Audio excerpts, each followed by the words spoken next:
जय श्री राम दोस्तों, आप लोग का स्वागत है मेरी एक नई वीडियो में। मैं उम्मीद करता हूँ आप लोग ठीक होंगे। आप लोग को एक इम्पॉर्टेंट मैसेज देना, तो प्लीज़ ध्यान से सुनिएगा। कोई भी खाने पीने का सामान हो गया जो कि छोटी मोटी फैक्ट्री या दुकानों से बनकर आता है, जैसे कि रस्क, केक, आइसक्रीम, तो इनके जो ओनर्स होते हैं ना, प्लीज़ उनको एक बार कॉल लगाकर घर से ज़रूर पूछ लीजिएगा कि आपके यहाँ पर कोई शांति दूत तो काम नहीं करता है। और ऐसा मैं क्यों कह रहा हूँ, ये आपको जल्द ही पता लग जाएगा। नेक्स्ट क्लिप देखिएगा और वीडियो को एंड तक बने रहिएगा, बहुत कुछ जानने को मिलने वाला है।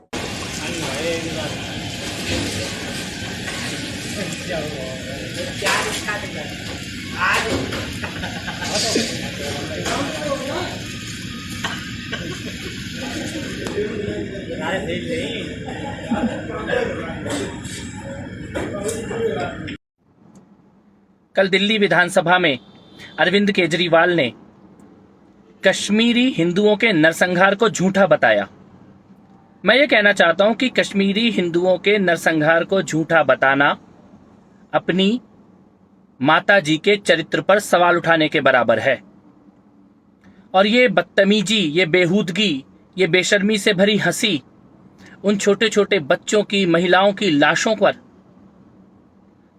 आतंकवादियों को बचाने की ऐसी बेशरम कोशिश अरविंद केजरीवाल ने न केवल कश्मीरी हिंदुओं के नरसंहार का मजाक बनाया है, बल्कि देश के लिए शहीद हुए हर सेना के जवान का भी मजाक उड़ाया है, आतंकवादियों को बचाने की बेशर्म कोशिश की है। और ये बात कि इसको YouTube पे डाल दो, तो मैं ये सवाल पूछता हूं कि अरविंद केजरीवाल अपने विज्ञापन क्यों नहीं YouTube पे डाल देता? अपने विज्ञापन क्यों करोड़ों रुपए खर्च करके अखबारों में छापने हैं, टीवी में छापने हैं, रेडियो में चलाने हैं? अपने विज्ञापन भी यूट्यूब पर डाल दे। दूसरों के लिए यह ज्ञान देना। और कबीर खान की फिल्म क्यों टैक्स फ्री की थी? चंद मुसलमानों के वोटों के लिए हिंदुओं का इस प्रकार से मजाक उड़ाना, बदतमीजी करना, यह विधानसभा की गरिमा के भी खिलाफ है। अरविंद केजरीवाल ने कल जो किया है वो दिल्ली की विधानसभा के इतिहास का सबसे काला दिन है। शब्द है। मैंने इतना घिनौना चेहरा इस केजरीवाल का होगा मैंने सोचा भी नहीं था, जबकि मैं जानता हूं इसकी हकीकत जानता हूं। मैं केजरीवाल जी, कान खोल कर सुन लीजिए मेरी बात को। मुझे अग्निशेखर कहते हैं, मैं कश्मीर का एक हिंदू हूं।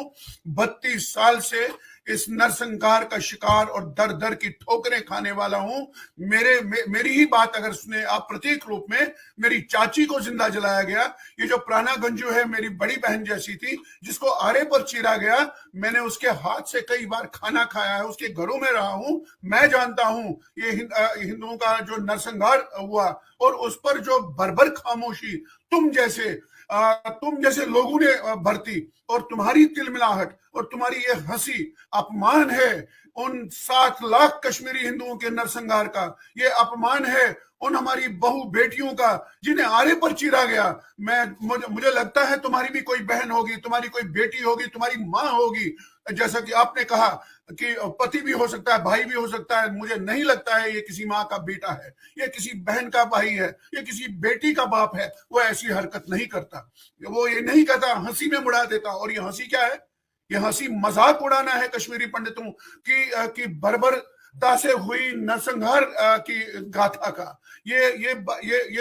ये मजाक उड़ाना है। जो गिरिजा तिक्कू बांडीपुर की गैंग रेप के बाद जिंदा आरे पर चीरी गई, उसका अपमान है। ये अपमान है सरला भट्ट जैसी नर्स का, जिसने खून अपनी रगों का खून देकर उन आतंकवादियों को अस्पताल में बचाया था, और उसने 7 साल के बाद उसकी मती हुई लाश वहां फेंकी। ये बर्बर इसका घिनौना चेहरा है। मैं हैरान हूं इसके। देखिए अपनी हिपोक्रेसी देखिए। तुम एक बहुत बड़े शब्द पाखंडी हो केजरीवाल। तुम स्वरा भास्कर की फिल्म को टैक्स फ्री कर सकते हो। तुम हैदर को टैक्स फ्री कर सकते हो, जिस हैदर ने भारतीय सेना को राक्षसी के रूप में पेश किया। तुम ऐसी सांड की आंख को ये कर सकते हो। तुमने कितनी फिल्मों को टैक्स फ्री किया है? और द कश्मीर फाइल्स को तुम टैक्स फ्री नहीं, तुम कहते हो यूट्यूब पे चलाओ, फ्री हो जाएगी। और बदतमीज कहीं के, तुम्हारी हंसी इतनी भरभर है, इतनी तानाशाही हंसी है कि मुझे मुझे मुझे मेरे पास शब्द नहीं है कि मैं किन शब्दों में तुमको अब शब्द कहूं। तुम्हें काश में कोई पुराना ऋषि होता, मैं तुम्हें शापित कर देता। तूने इतना अपमान किया है, तुम इतने सिलेक्टिव हो, तुम इतने शब्द पाखंडी और जालसाज आदमी हो, तुम खून का, तुम इतने बड़ी त्रासदी पर 5 साल के अंदर हर घर के अंदर पाइप से पानी पहुंचाएंगे, पाइपलाइन बिछाएंगे, हर घर के अंदर आपकी टूटी के अंदर पानी आया करेगा, ये मेरा वादा है। लेकिन 5 साल लगेंगे। 5 साल के अंदर हर घर के अंदर पूरी दिल्ली में पानी की पाइपलाइन बिछाएंगे। ये दिल्ली के लिए शर्म की बात है कि देश की राजधानी में हर घर में पानी नहीं आता।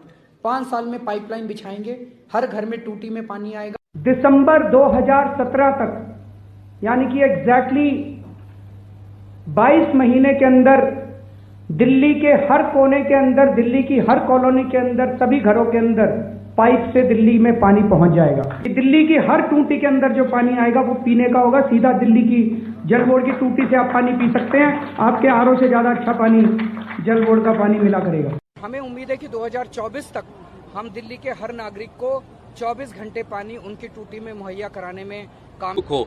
कोई सा भी टिकट नहीं ली गई, कोई भी आप जब गया कोई टिकट का पैसा लिया आपसे, कोई का टिकट का पैसा लिया, कोई सही टिकट का पैसा पतो नहीं कौन दानदाता हो जो पूरे होल ने बुक करा दियो। सारी भोजन की सारी व्यवस्था ही मेरो आग्रह है यहाँ के दानदाताओं से भी कि आप पूरा होल बुक करो, पूरे भारत में सिक्कर में नहीं, पूरा होल बुक करो और सब लोगों ने दिखाओ हकीकत जो एक आज तक दबाई गई।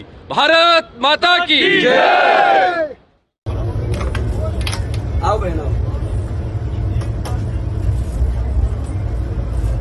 नमस्ते, प्रणाम दोस्तों। मैं अवधेश दुबे, ट्रेन वेंडर।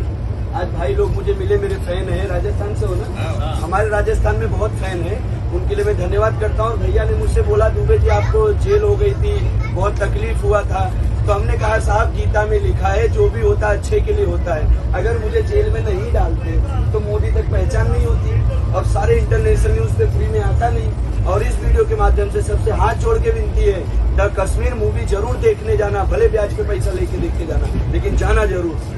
मैंने अपने बिल्डिंग में 75 लोगों को मेरे पैसे से दिखाया, मतलब ये देखना ही है आपको। और सलमान खान साहब अब तुम रिलीज करो, अब तुम्हारी रिलीज होगी पाकिस्तान में ही पिक्चर, इंडिया में तो नहीं होने दूंगा, थिएटर में आग लगा दूंगा। और ये लाल सिंह चड्ढा जो है ना, ये ऑरेंज चड्ढा नाम रख लो तो ही चलेगा, लाल सिंह नहीं चलने वाला है, ये बुलडोजर। तो जैसे जम्मू कश्मीर से हिंदू भाग गया, जैसे इराक से हिंदू को भगा दिया, जैसे अफगानिस्तान से हिंदू को भगा दिया, पाकिस्तान से भगा दिया, नेपाल से भगा दिया, भूटान से भगा दिया, तिब्बत से भगा दिया, उधर म्यांमार से भगा दिया, श्रीलंका से भगा दिया, बाली, जावा, सुमात्रा, इंडोनेशिया, मलेशिया, जावा, ये सब हमारे थे, लेकिन सब के सब चले गए। ध्यान रखना, हमारे गुरु नानक देव जी का जन्म स्थान चला गया। हम हर साल प्रहलाद की पूजा करते हैं। प्रहलाद जन्मा कहाँ, ये हिंदू को पता ही नहीं है। प्रहलाद जन्मा था मुल्तान में, उसका पुराना नाम था मूल स्थान, हमारे हाथ से गया। लाहौर किसने बसाया? भगवान राम के पुत्र लव ने बसाया, लाहौर गया हमारे हाथ से। भरत का पुत्र था तक्ष, उसने बसाया तक्षशिला को, आज तक्षशिला हमारे हाथ में गया। भगवान राम, बाबा रामदेव जी की ससुराल अमरकोट बदल करके उसको उमरकोट बना दिया। हमारी हिंगलाज माता का मंदिर चला गया, सिंधु नदी चली गई, तक्षशिला का विश्वविद्यालय चला गया, कटास राज चला गया जहाँ यक्ष और युधिष्ठिर के संवाद हुए थे, ढाकेश्वरी देवी चली गई, हमारे पशुपतिनाथ का मंदिर चला गया। क्यों? सब लोग, मैं, मेरा परिवार, बस समाज जाए भाड़ में, दुनिया जाए चूल्हे में, हमको कोई लेना देना नहीं, मेरे घर पे आंच नहीं आनी चाहिए। यदि यही करते रहे तो आने वाले समय में और हमारा समाज छोटा होगा और हमारे देश के टुकड़े होंगे। हमको सबको यदि समाज को बचाना है, धर्म को बचाना है, आने वाली अपनी औलादों की रक्षा करनी है, हम तो चले जाएंगे, लेकिन चौथी पांचवी पीढ़ी सब रोएगी। देखना हमको कि तुम लोगों ने सब पता था, तुम केवल मैं और मेरा परिवार पैसे के चक्कर में लगे रहे, देश समाज धर्म के काम में नहीं लगे। तो ये सब काम इंपॉर्टेंट है, लेकिन इमरजेंसी काम।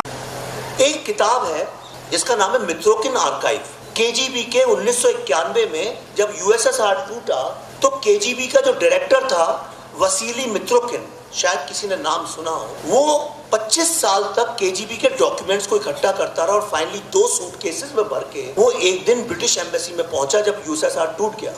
और उसने बताया कि किस तरह से केजीबी ने किन किन कंट्रीज में करप्शन करके कॉलोनाइज किया है उसके दस्तावेज उनके पास नहीं। उन डॉक्यूमेंट्स में उसमें एक बहुत बड़ा चैप्टर इंडिया के ऊपर है और उसमें नामों के साथ लिखा है कि कब किसको कितने पैसे दिए गए, किस तरह करप्ट किया गया, उसमें फोटो है, किस तरह से हमारे दिल्ली जेएनयू यूनिवर्सिटी के प्रोफेसर्स, किस तरह से हमारे थिंकर्स, हमारा मीडिया, हमारे पॉलिटिशियंस, हमारे इंटेलेक्चुअल्स, किस तरह से everybody was working on KGB payroll.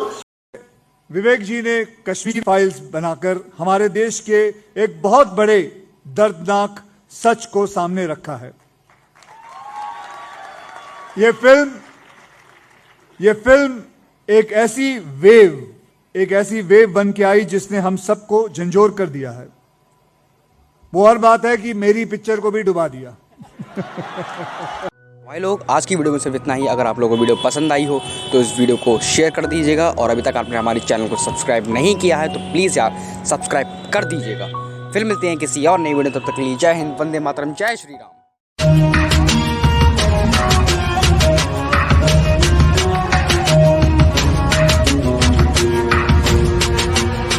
प्यारे बच्चों, जो कुछ करना था कर लो, अब्बू आ रहे हैं।